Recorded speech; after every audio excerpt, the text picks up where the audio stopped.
C'est triste à dire, mais la plupart des drames financiers, des problèmes d'endettement, de surendettement, des difficultés financières que les personnes peuvent vivre, malheureusement, les causes principales viennent en fait de la famille rapprochée, c'est-à-dire papa, maman, les frères et sœurs. Notamment quand tu es la seule personne pratiquement à avoir percé financièrement dans ta famille, il y a vraiment une sorte en fait de pression en fait financière, ou même en fait ces personnes-là, ils n'ont pas une éducation financière que, en fait, il y a une charge, une pression en fait, et ces personnes-là malheureusement dilapident ou gaspillent ou ne comprennent pas. Je vous parle vraiment par expérience parce que je le vois tous les jours à travers mon académie où j'accompagne les personnes en fait dans la gestion de leurs finances. Et franchement, il y a une chose, rien qu'encore dernièrement, j'ai encore reçu encore un message d'une étudiante en fait qui justement m'évoquait en fait ce cas-là. Elle a pris un crédit pour financer les études en fait de son enfant en fait au Canada et malheureusement son enfant en fait vit avec son frère. Et ce que le frère a fait, c'est qu'il a fait quoi? Il a pris l'argent, il a détourné en fait l'argent et elle est obligée aujourd'hui de reprendre encore un autre crédit parce que en fait son enfant se retrouve en fait en position d'expulsion. Et vous voyez ce type de cas, je le vois régulièrement. Alors, il y a une chose que je peux vous conseiller pour vous aider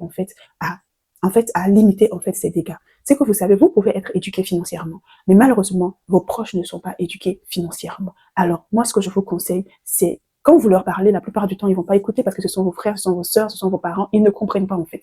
Donc, comment faire en fait pour les éduquer? Moi, je vous conseille quelque chose de très simple. Éduquez-les de façon subtile. Comment? En leur procurant des ouvrages, d'accord? Un ouvrage comme par exemple celui-ci, mon nouveau livre en fait qui est pratique pour gérer ses finances. À l'intérieur, je vous partage non seulement mon témoignage et comment j'ai fait pour parvenir à la sérénité et le repos dans mes finances, d'accord? Et c'est quelque chose qui va transformer radicalement les systèmes de pensée, radicalement et qui va permettre en fait à vos proches, en fait, de s'aligner en fait à vous, votre vision, de s'aligner à la manière dont Dieu veut en fait que nous puissions gérer en fait nos finances. Et ça va leur permettre en fait de comprendre en fait pourquoi est-ce que vous faites telle chose, pourquoi vous dites non, pourquoi ceci, cela. Parce que je vous assure que si vous êtes éduqué financièrement, vous êtes formé et que les personnes qui sont autour de vous ne sont pas éduquées financièrement, vous allez continuer à en subir.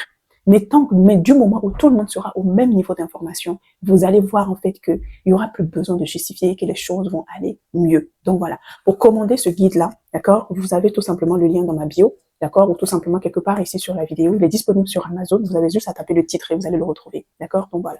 Donc en tout cas, c'est vraiment l'une des choses. Décide d'investir non seulement pour toi, pour ton éducation financière, mais aussi investir pour l'éducation financière de tes proches. Ça va beaucoup t'aider et t'éviter des problèmes financiers. Donc voilà. Donc si tu écoutes cette vidéo que tu n'es pas encore abonné, n'hésite pas à le faire. Surtout, like, commente et partage. Et je te dis à très bientôt pour de nouvelles vidéos. Et demeure béni d'ici là.